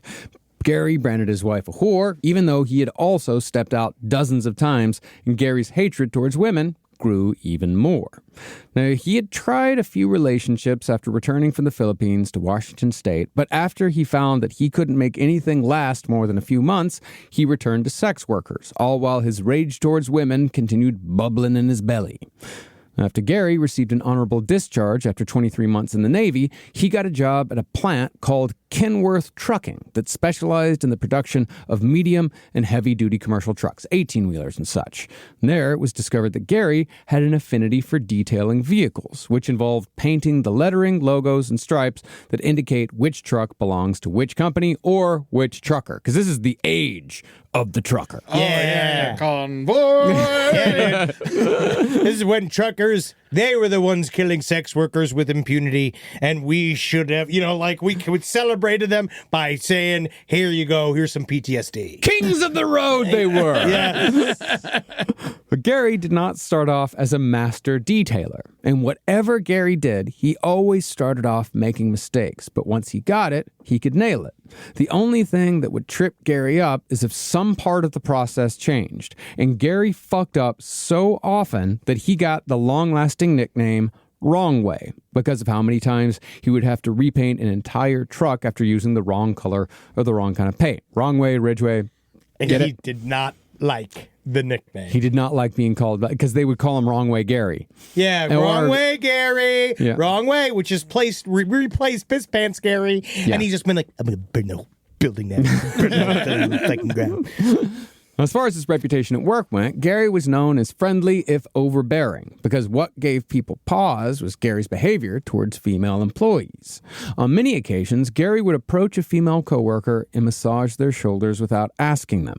And since this was 1972, his behavior was shrugged off as, oh, Gary, he's friendly. He's just a little too friendly, but essentially harmless. I think all the sex workering kind of made him weird with ladies. He might have. Yeah. But even though Gary was a creep, he never had trouble getting wives, much less girlfriends. And he met his next wife, Marcia Winslow, using a tactic that would probably get him pepper sprayed in this day and age. It's just hard out there for women, okay? And the bar is extremely low, and it is only just raised about 3 inches, maybe. Yeah. Well, in 1972, Marcia Winslow was driving a scenic loop that circled Lake Washington, and a car very suddenly pulled up quickly and closely behind her own. Marcia pulled over, assuming it was a cop that was trying and somehow failing to give her a ticket, because, for being honest, it's not like Gary Ridgway. He did not... The women that he was with were also... They were about as smart as he was. I get it. It comes up over and over again. You have to be. Yeah. Because this, exactly. Because any pulled intelligent woman would just shit him out. Yes, this woman was pulled over by him in a way that is very frightening. Very frightening. In the fact that she's just like, oh, okay. I guess I'll see what he wants. Yeah. But instead, it was Gary Ridgway who introduced himself as an interested romantic party. I just want to say you were speeding back there into my romantic inclination. Incredibly, Marcia was charmed by his clean-cut appearance and his military manners. And even though he accidentally called Marcia by his first wife's name the first time they had sex, classic, Marcia and Gary quickly moved in together and were married by 1973. Now, while Gary's first wife said that his sexual habits weren't anything special, Gary insisted on anal sex with his second wife, Marcia, and sometimes tied her hands and feet with belts from bathrobes. He started getting into bondage. Started to do it upside down in Asia. Gary also began exploring his fetish for having sex outdoors, usually off hiking trails or campsites. Incidentally, he and Marcia would have sex in many of the same places that Gary would later hide the bodies of his murder victims. Aww. Cute. Eventually, Gary became so fond of having sex outdoors that he installed silk-screened wallpaper featuring forest scenes on the headboard of his bed so he could still, quote, enjoy the view while having sex indoors. If I could just, well, I'm going. If you could just stop moving your head around because I got all these pine cones. I'm putting these pine cones next to your head. On these trips, though, Gary's behavior was also becoming more sinister. He would suddenly disappear into the woods during hikes so he could practice being completely silent, to the point where his wife was worried that he wasn't coming back. And then, at the height of her fear, as she's wandering around saying, Gary, Gary, where are you? He'd either jump out from behind a bush and go, ah! Or he'd grab her arm from behind. Later, Marcia would say, quote, he liked to see how softly he could walk so that he could be just totally noiseless. And he could do it, too. There's an exclamation point on that. Because that's the thing. Is like, that's not the voice that I hear is just like, it's he liked to see how softly. I he can do it, too. He's silent as a snow guy. A lot of people say I sound like a man. I would agree. Now, Marcia lasted far longer than Gary's first wife, and by 1975, Marcia had given birth to Gary's first son, Matthew. Where's he at? You know what? Give him his privacy. Side stories, LPOTL at gmail.com. Love to hear from you. I'm guessing wherever he is, he's got a different last name. Yeah. After Matthew's birth... Bidgeway? Sorry, continue. I know we're supposed to give these people their privacy because it is only right, but I'm always so curious where the fuck they're off hiding to. Of course. You know, it's just like it's got to just destroy you. Most of them are just off trying to live their lives. Every once in a while, you get somebody who wants to come forward and make it their entire identity, like Dennis Rader's daughter. Like some. Well, but she's that's fucked up. She's that's all sorts of very rare. Most of the time, these people change their names. Like a lot of them in the past. Like as soon as the husband gets arrested, the mother will move, change their name, and never speak to them again. Yeah, I would just, man, if that was my dad, I would just make sure. I mean, I'm already not having kids, but like I would just make sure I don't have kids. Yeah, you just snip it off. Yeah. Or just do the inside cut. Yeah, kill the bloodline. Yeah. yeah. Sorry, God. I know. We don't deserve it anymore. There is an interview with Matthew Ridgway in the News Tribune from 2000 it was updated in 2021. Wow. And it's him being like, it's just weird because like my dad never used racial slurs. He never yelled. He never talked about prostitutes. It was just, I don't know. He was just trying to be a father like you see in the TV shows. Father knows best. Gary knows best. Gary knows best. That's how bored we all were during COVID. Matthew Ridgway came out of hiding, talking about his father. Actually, I could use some attention. I didn't. You guys notice? I've been twitching from home. Well, after Matthew's birth, Gary got far more religious. But rather than following in his mother's Catholic footsteps, Gary joined several Protestant churches, as if one church wasn't enough. Marcia described Gary as being almost fanatical about religion after the birth of their son. He would read the Bible both at home and at work. She said that tears would fall from Gary's eyes during church services, and he'd spend his nights watching TV while clutching his Bible.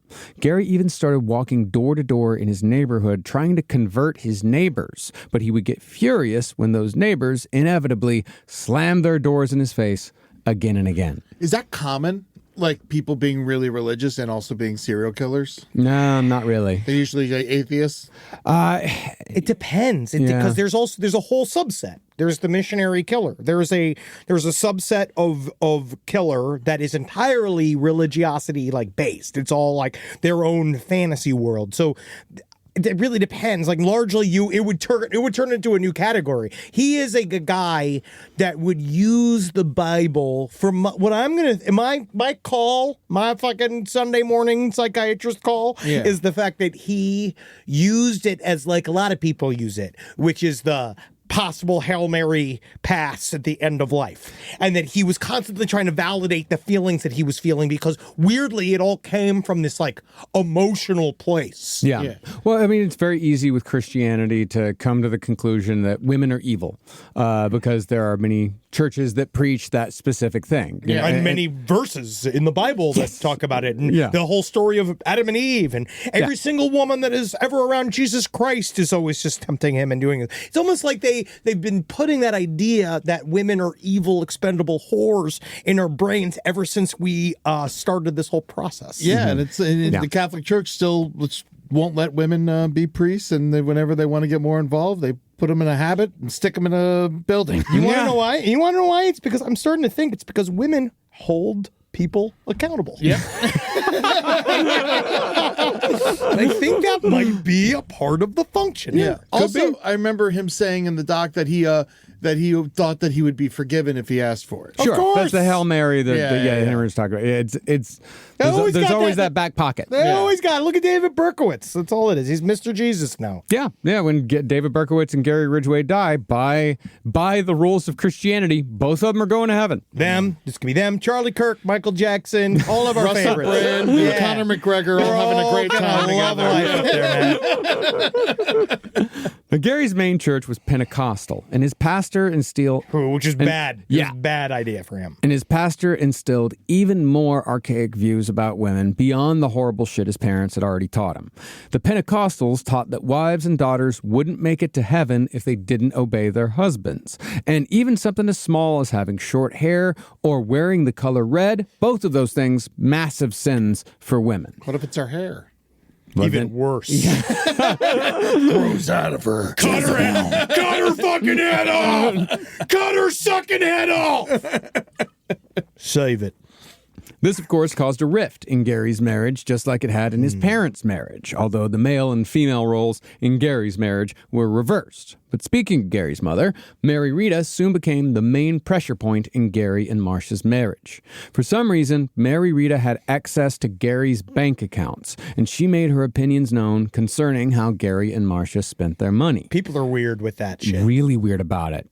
On weekends, Gary would spend his free time with his mother instead of his wife. But Marcia soon discovered that it was probably for the best if Gary went on these visits alone. One night when Marcia came along, Thomas and Mary Rita got into a fight, and Mary Rita got so worked up that she smashed a plate over her husband's head. Now, Thomas left the room without saying a word, which had become a pretty common reaction from Gary's father throughout Gary's life when his mother got abusive. But by the early to mid-70s, Gary's head was filled with a bunch of Pentecostal bullshit about how women were supposed to act, and Mary Rita had only become more domineering after she'd been promoted to a manager position at JCPenney. You can't fuck with that shit. Yeah. Is it wrong that I'm like, rightfully so? Yeah. Working 9 to 5. So the idea of how a woman was supposed to act, as it was presented in Gary's Pentecostal church, that became mixed with Gary's hatred towards the fair sex, which edged him closer and closer towards serial murder. Now, after Gary got switched to night shifts detailing trucks and Marcia started taking classes during the day, the relationship began to dissolve. Marcia then got gastric bypass surgery and lost a lot of weight. It's always a warning sign, fellas. And she used her newfound confidence to start a career as a professional singer, entertaining locals at nearby bars. I just love her life. I love it. Her life is insane. She's fucking on a great trajectory. I don't like this family, Gary. I'm getting a bypassing and I'm becoming a singer. I'm gonna sing about it, Gary. Gary always making a big deal about the Bible, but my Bible's the songbook of Liza Minnelli. Gary, of course, hated his wife's new lease on life, and he started accusing her of sleeping with other men during her late nights entertaining. This was, of course, projection, because Gary had never stopped seeing sex workers throughout his 2 marriages, despite what the church might have to say about it. Because remember, he still thinks that masturbation is one of the worst sins in the world. Things between Marcia and Gary came to a head one night when they returned home from a party where they'd both been drinking. They argued all the way home, but when they pulled into the driveway and Marcia got out of the car, Gary hung back. He then snuck up behind her using his silent technique, and he began choking her so she couldn't see who was doing it. Marcia actually thought for a second that some stranger was indeed attacking her, but she soon realized what was really happening. See, after Gary let go, he tried dodging around the other side of the car like a fucking little kid trying to get away with something. Then he emerged pretending to be shocked that, oh my God, some guy just tried choking you. That's crazy. You wouldn't believe it. I saw me at Beady Eyes and he had a big dumb mouth, dumb Ringo hair. Mustache. He's a mustache. Marcia, of course, knew that Gary was the perpetrator. But for Gary's part, he said that this was the moment when something vicious and evil had been unleashed. He later admitted that choking her had majorly turned him on. He said, quote, well, after that, I wanted to have sex with a prostitute and kill her doing that. Direct quote.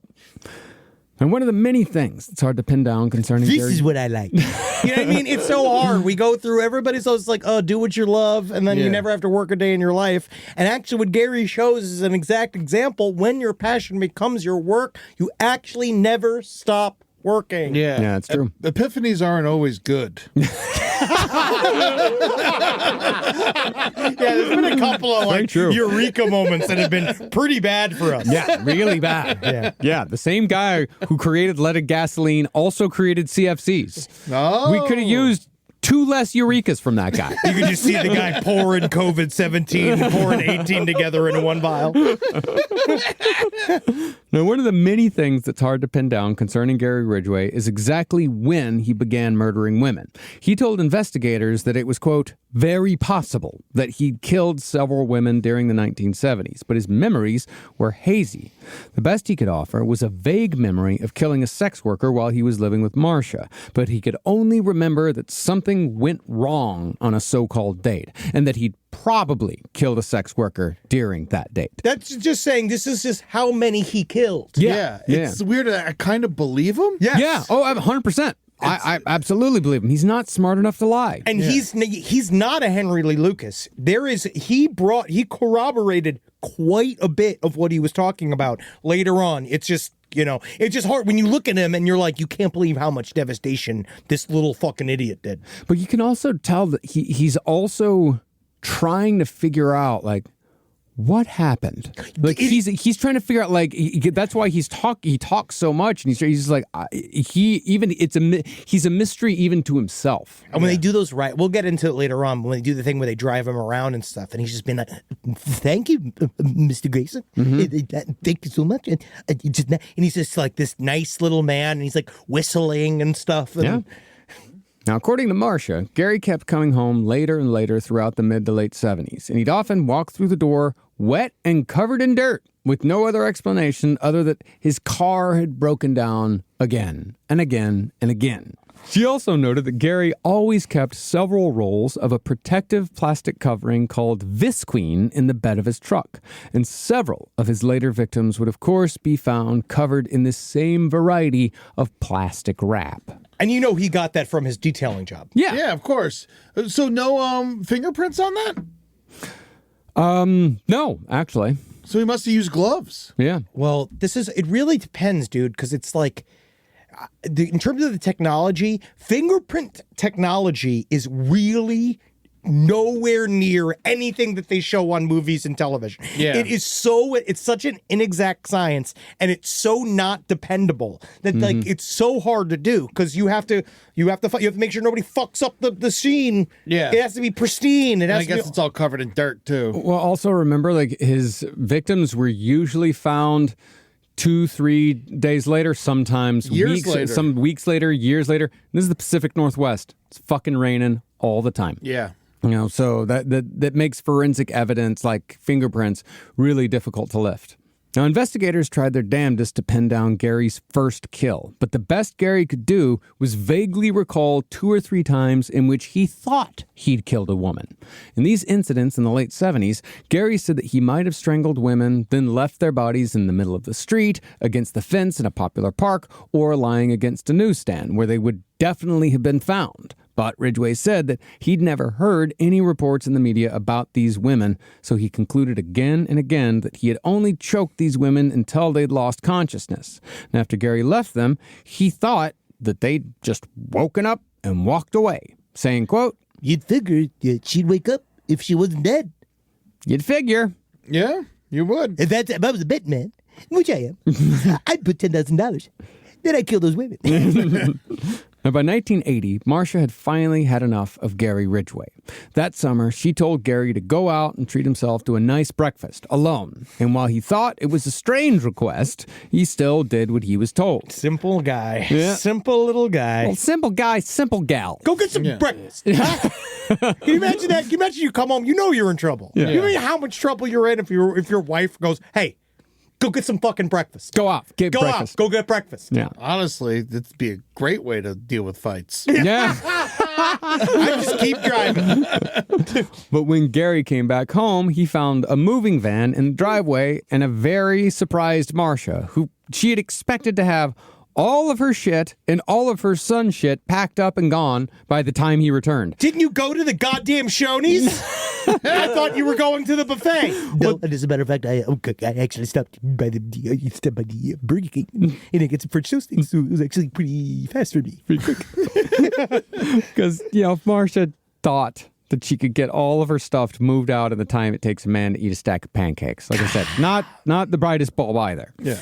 But regardless of Marcia's cognitive abilities, Gary was extremely upset that Marcia had left. He'd wanted to be a normal family man, and now he'd had his second marriage fail after 7 years, and they've also got a 5-year-old son together. Gary's anger only grew when he found out he had to pay child support, but the new expense certainly didn't stop him from doling out $20 a blowjob to the sex workers he continued picking up around the SeaTac Strip.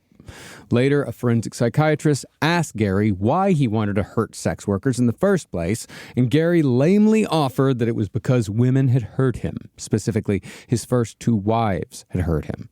Gary, in fact, said that he had thought about killing Marcia because he didn't want to be seen as a loser with 2 failed marriages. Gary even speculated that if he had just killed Marcia back in 1980, he would only have the murder of 1 woman on his conscience instead of 50 plus. And he actually used that number. He said 50 plus, because by the end of it, Gary himself only had a vague idea of how many women he'd killed. But he said the only reason why he didn't kill Marcia is because he knew he would be the prime suspect, which proved that for Gary Ridgway, killing was absolutely a choice. Yeah, so it's weird. He's stupid, but he knows that. You see, well, that's because this is what being stupid, that's like one of the biggest injustices about being stupid, is that you can be stupid and know you're stupid.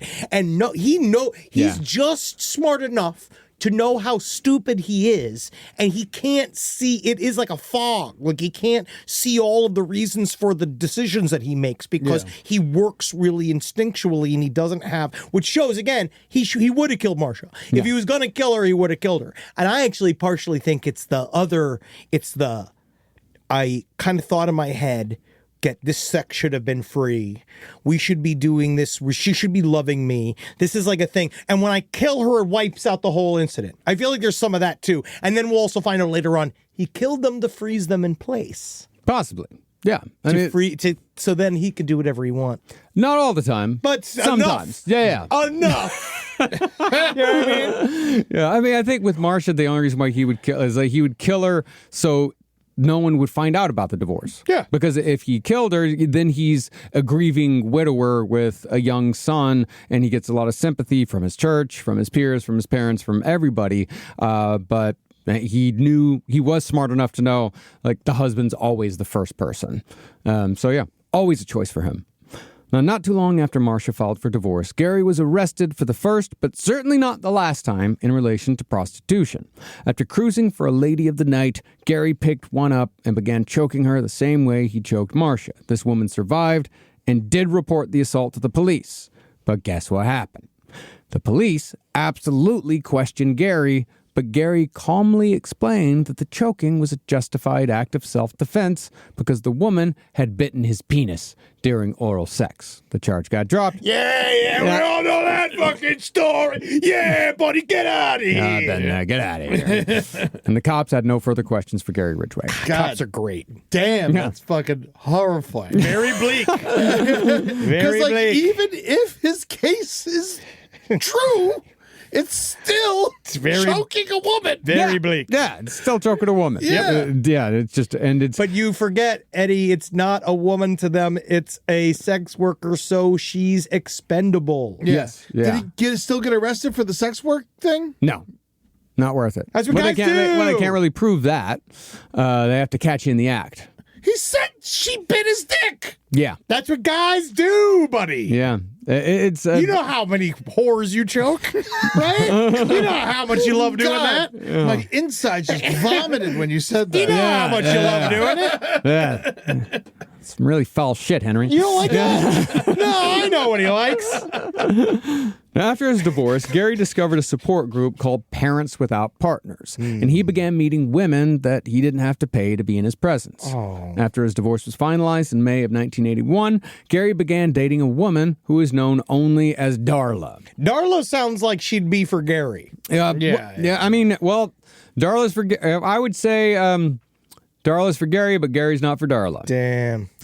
Now, just like he'd done with Marcia, Gary quickly moved in with Darla in her West Seattle home, although she had no idea what kind of person she was. Darla wasn't really a think-ahead type of gal. No, man, she's a fun lady. She really is. She quickly discovered that Gary was the type who liked sex, wanted it up to 3 times a day. And according to Darla, sex was basically Gary's hobby, and Darla liked sex too, so that was all right. As far as personality went, Darla described Gary as gentle, if a bit dim and detached. But Darla pretty much saw Gary as just a fun fling. He liked having sex outdoors. Darla was an exhibitionist. And since Gary was clean, considerate, and didn't drink much, he was surprisingly safe. Such a bar's just so low. I like Gary because he likes to fuck outside. Yeah. I hate wolves. That's what I like. I like getting leaves in my clothes. Yeah, hell yeah. That's a branch snapping. Oh, I just squirted. Things used to be simpler. Yeah. But Darla and Gary therefore began exploring their sexuality even more. And Gary reawakened his insertion fetish by shoving fruit up Darla's vagina while she was tied up. She did say he never hurt her. And the weirdness of it all was actually quite exciting. From my reading, Gary and Darla seem like the type of couple who would send nude Polaroids to men's magazines like Gallery for their girl next door spreads. Today, they're the type who'd probably upload videos to Pornhub under the amateur heading. Nobody knows what Gallery is. Nobody does. It's only Marcus who collects hundreds of them. You know your favorite magazine, Bush Hunter. Okay, Gallery, it's better than Hustler, but not as good as We. I'll say that. As far as information goes, and as far as, you don't have a subscription to Slit magazine?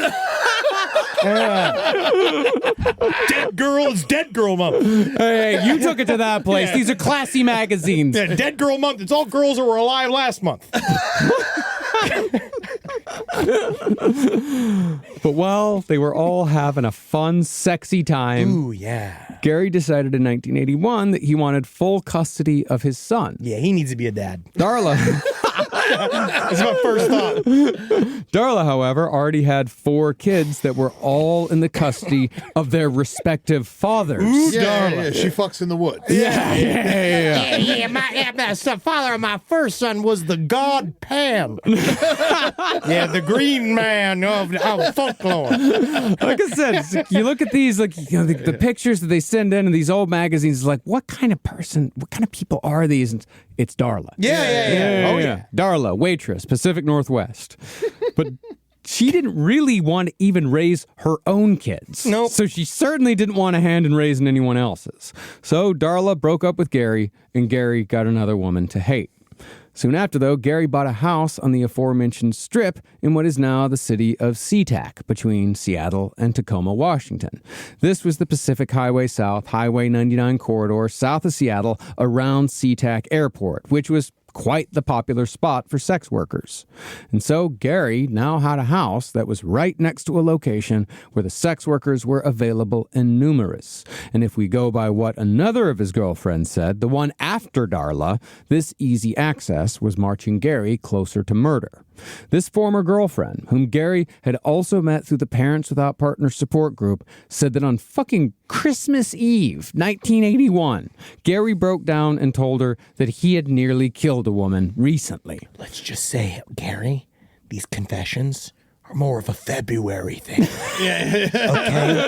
Because really, honestly, I just want to watch White Christmas. I don't want to do this right now. Mid-January at the earliest. I think so. Also, Parents Without Partners is like a good idea, but it should clearly be single moms and single dads in separate meetings. It should be. Very much all so. right, guys, you're sad. Let's fuck. Yeah, that's all it is. Welcome to Mistakes Weekly. 2 months later, in February of 1982, Gary told another girlfriend that he'd done something. And while he didn't say what that something was, he did tell his girlfriend to pay close attention to the news in the coming days. Now, no sex worker murders showed up in the news, but Gary later said that he vaguely remembered murdering a woman at his house around this time and dropping her body off somewhere on Highway 18. The identity of this woman, if she does indeed exist, remains unknown. But Gary was just 2 months away from his first official victim, whose murder would kick off a vicious 2-year-long murder spree and a decades-long investigation. That, of course, is where we'll pick back up next time for Gary's legendary rampage and a full exploration of the how when it comes to the age of the serial killer. God, it feels so good to be back in the blood. Sure. I like doing true crime. I miss true crime, honestly. Yeah, So fucking yeah, good work, Marcus. Thank you. Good work, everybody. Good work, Eddie. I didn't do much but watch a documentary. Patreon.com/podcast on the left. You can listen to these episodes ad-free. You can also see Last Stream on the left live every Tuesday, 5 p.m. PST. Also go to LP on the left for all of your social media needs. I am going to stress you need to go to LPN TV on YouTube. Watch our new HGX2. Yes. If I have to hear one more person says, why don't they promo these on the show? This is the only, I know it's at the end. We do it at the end because in the beginning it's annoying. Yes. Right? It's sort of respect for you. We do it at the end. But that's the thing is that you don't listen to the end. But for those of you listening, I love you. Check out HGX2. It's fucking great. It really is unbelievable. Everyone fucking put their best foot forward on that one. And we have an announcement coming very, very soon about Bloodbath 77. Yeah. That will be coming out very, very soon. And then we will also be, go check out, we got new things from No Dogs coming out. We got new things from The Brighter Side coming out. We got new things from Spun, new things from Romantasy. Go and check out all of our various YouTube channels. Right now. Nerd of Mouth too is on YouTube now. Yes, it is. Yeah. We got them on camera. They are on camera now. It's a wide leg. And you can really soak it in. Soak in them, nerd. Soaking our boys. Soak them in. I wish you could be in that room. Oh, man. We got 2 JK Ultras left. And most importantly, if you're sad that you missed the frickin' tour, we are putting what our last show in Oklahoma City is going to live stream out. Yes. So you guys can get tickets to that. Stay tuned for exact instructions on that. But that is going to be next week. It's gonna happen. I can't wait for everyone to see this show. We've refined it over 2 years.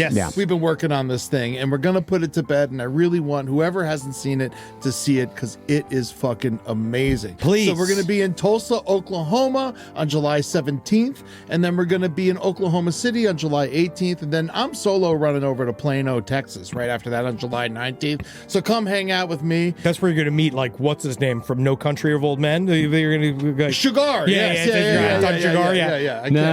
got to go over to San Angelo for that. Plano, you're just I'm too close to Texas. You're in Dallas. Plano is Dallas. I keep saying Plano, but it is Dallas. Yeah, you're in Dallas, and you got to travel quite far to get to the Psychopaths. Yeah. In San Angelo, one of those days. Yeah. We'll get you out there. Thank you. I appreciate it. Also, this next weekend, July 10th, 12th, and 13th, I'm in the tri-state area. Come find me. I'm going to be in Bethlehem, Pennsylvania for Salute to Bethlehem, Newark, New Jersey on the 12th, and City Winery in New York City with a bunch of, I booked some friends of the round table as a little surprise for you guys. Oh, fun. Yeah, so that's going to be a lot of fun. That's really nice. Fuck yeah. Bringing them chuckle hutters out of retirement. And I love to hear it. Dust them off. Bring them up. We'll be back. We'll see you next week. Hail, sweet Satan. Hugging. Pee pants, Gary. I'm going to hail my new cousin, Melody, and Mitchell, who got married right next to the forest where Gary Ridgway was murdering these people. Yay! May your union be blessed. Yay! It's another wonderful connection. Welcome to the family, Melody.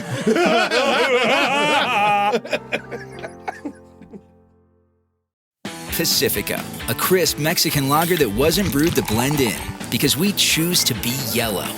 But what does yellow sound like? Well, a little like this. And sometimes like this. That's the sound of choosing the beer in the yellow can. Choose yellow. Choose Pacifico. 21 plus. Discover responsibly. Pacifico Clara Beer. Imported by Crown Imports, Chicago, Illinois. In the automotive industry, time and trust mean everything. Miss an electrical problem, and it can mean big problems for your operation. That's why Napa believes in testing the 5 critical components in every vehicle: the battery, starter, alternator, relay, and serpentine belt. And why we deliver the parts, tools, and expertise you need to catch problems before they become breakdowns. So test every vehicle and trust the name that keeps your bays busy and your business moving full speed ahead.